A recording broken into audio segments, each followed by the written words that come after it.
Onderwysers, as jy gewonder het wat is digital marketing en wat ek doen. Ek het vir my aanlyn besigheid gekoop omdat ek na tweede inkomste gesoek het. My onderwysersalaris is nie genoeg om van te lewe nie en ek het gesoek na tweede inkomste. En dit is hoekom ek begin het met digital marketing. Nou wat is digital marketing? Ek het vir my aanlyn besigheid gekoop waar ek digital products bemerk en ek verkoop dit aanlyn hier op my foon.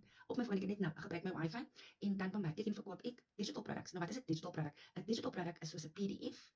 Dit is 'n dokument kan dit wees, dit kan 'n video wees. Jy is klaar op social media. Jy gebruik klaar digital products soos Netflix, jy koop online op Temu, Shein, Takealot met 'n outomatiese stelsel. Nou dit is hoe my besigheid hardloop. My besigheid hardloop met 'n outomatiese stelsel waar ek 'n online shop het waar al my digital produkte op is. Digital interactive e-learning programme wat vir jou iets leer. En dit is hoekom ek begin het met van ek is onderwyser en ek hou van ander mense leer, ek leer klaar kinders. Dit is hoekom ek begin het met hierdie besigheid want dit maak vir my 100% profijt. Daar is geen middleman nie. Wanneer ek 'n seil maak, gaan dit direk in my bankrekening in. Dit gaan direk in my PayPal account. As jy nog nie 'n ander besigheid het nie. Onderwysers, as jy soek vir 'n tweede inkomste, jou salaris is nie genoeg nie. Jy's moeg van met 'n kalkulator winkel te gaan om groceries te gaan doen, hè? Ek weet jy doen dit nie want ek het dit gedoen. Want jy is so bang jy kom betaal en dan is daar nie genoeg geld in die bankrekening nie. As jy wil begin 'n inkomste generate, begin met 'n ander besigheid. Begin digital marketing te doen. Dit is die maklikste manier want jy gebruik klaar free apps soos Facebook, TikTok en Instagram. Jy bemark 'n besigheid wat ander mense help